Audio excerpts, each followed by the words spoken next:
569 microseconds.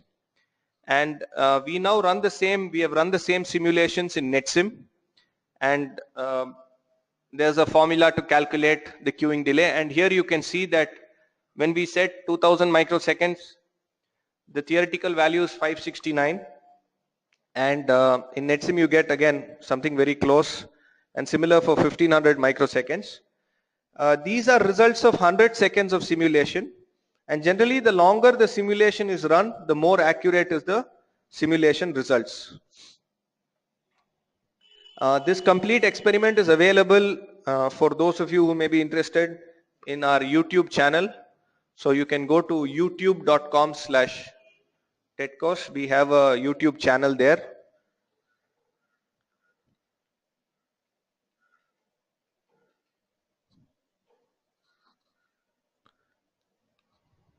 And here we have various experiments and videos that are available, and one of the videos over here, I think inside the NetSim features, would talk about how to create and run an MD1 system in NetSim. So we have a number of videos, and I think one of them talks about the MD1. This is the one which talks about how to run the MD1 experiment. Now similarly, like somebody had asked, you can generate an MM1 queue by just changing the packet size distribution to exponential from constant. You can have multiple servers or routers or whatever is giving the service, and you can have an MMN distribution as well. Next we look at the random number generator. Another important aspect of simulation is this random number generator. While it is possible to configure traffic sources in the simulation to generate traffic in a perfectly regular pattern, this is typically not the case in the real world.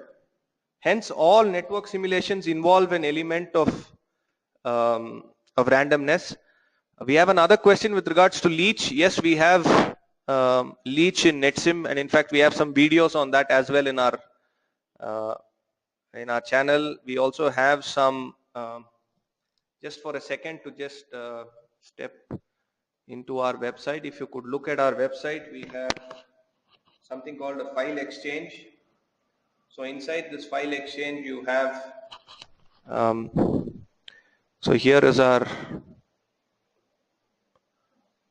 file exchange. Here we have a number of projects and codes and documentation and so on, and one of them over here talks about leech and cluster routing. So here you have the leech protocol, which was one of the questions that was asked. Now coming back to the presentation, we were talking about the random number generators. So all network simulations involve an element of randomness. Some of the examples as to why randomness is required is because node backoffs after collisions are random to resolve contention issues. The exact bit, for example, if you have a bit error probability of 1 in 10,000, then which is the exact bit to be errored is again decided by the random number generator. Another question is Monte Carlo simulation. Yes, these are all Monte Carlo simulations where you have Poisson arrivals and you have a discrete event simulator. NetSim is basically exactly that. And NetSim uses an inbuilt linear congruential random number generator to generate the randomness. Now another important concept of randomness is the seed value. So the random number generator uses seeds to initialize the value. So as you can see, seeds are used to initialize the random number generator. Giving the same set of seed values ensures repeatability of experimentation. So if you run a particular experiment with a particular set of seed values, whether you run it on system 1, system 2, in our office, in your lab, wherever it is, you'll get the same set of results. If you change the seed values, then the randomness itself will be changed slightly, and hence you'll get slightly different results. So we'll tell you how you can change the seed values in NetSim. So here are the two seeds. There are two 8-digit numbers, and if you wish to slightly change the numbers, you can change the seed values over here. Now, more advanced users may want to change our random number generator itself. And NetSim comes with complete source C code, and the source C code is available in the install directory. And inside this, inside the application project, there is a random number.c. This is our linear congruential random number generator. So in case somebody is interested in changing the random number generator itself, they can go and change that as well. How to automate Monte Carlo and analysis available. I mean, this simulation itself is, or you just have to click run and then it'll run, and then you can run one more. There are methods of automating it by running it through a config file. It's slightly advanced, and that information is available in our help, and we can show it to you at the end of this webinar. So coming back to the random number generator, this is how the randomness is generated in NetSim, and you have seed values to slightly alter the randomness itself. And remember that in real world, when you present results in any research paper, the more advanced and sophisticated knowledgeable users always present any results in a range. There is a mean and then there is a range. So this range of results can be got by changing the random number seed values. So for example, the same queuing delay experiment that we had done, for different set of seed values, you can see that there is slight variation in the queuing delay. This is because the random arrivals itself are differently randomized based on the seed values. And anybody presenting, for example, if they were to present this in a paper, they would show the range, and then they would show the mean, and that is why you would see the error bars in any graph that you read on a research paper. So this is how our users can get a range of results for any output parameter that they wish to measure.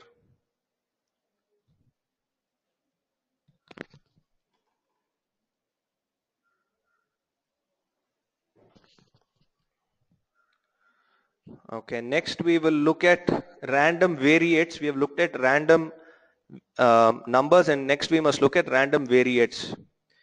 Now, a random variate is a particular outcome of a random variable. So to give you all an example, suppose you want a set of random values, but the mean of these random values must be 1000. Now, if you want that, you will have to use a random variate.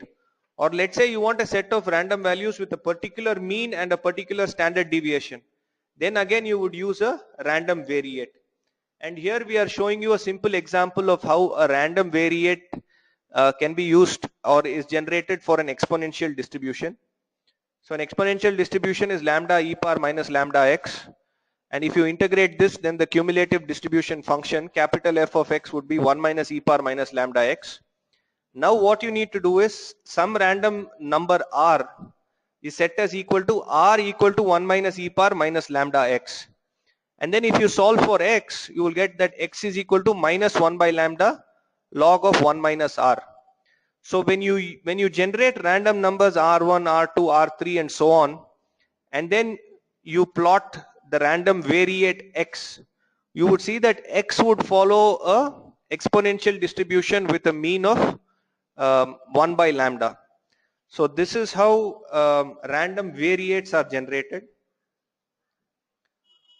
And this may be useful for researchers, like you want to set some kind of, nobody wants to set totally random variables. You want it random in a particular distribution or with a particular mean and so on. In these cases, you need to use random variates. And random variate generation source codes are again available in NetSim. It's inside the application project in distribution.c. And we have exponential, uniform, triangular, I think, and then we have variable and constant and backlog. So if you want to change, you can just add another case, whatever distribution you want. We have normal distribution as well. So you can add whatever distribution that you want, and you can generate the appropriate random variate. Now, having understood the basics of discrete event simulation, let us turn our attention on how this has been implemented in NetSim. So then the network stack. So as you may all know, the network stack, which is a 5-layer TCP/IP stack, forms the core of NetSim's architecture. And this stack in NetSim is there of in and out events. So like you can see, you have physical in, MAC in, network in, transport in, application in, then you have application out, transport out, network out, PHY out, and you have timer events. So all the packets when transferred between devices go through the above events in order. In events occur when the packet is entering a device, and out events occur when a packet leaves a device. From the figure, we can notice that the end devices have a 5-layer stack. The access point, which is a 2-layer device, has a 2-layer stack. And the router, which is a 3-layer device, has a 3-layer stack.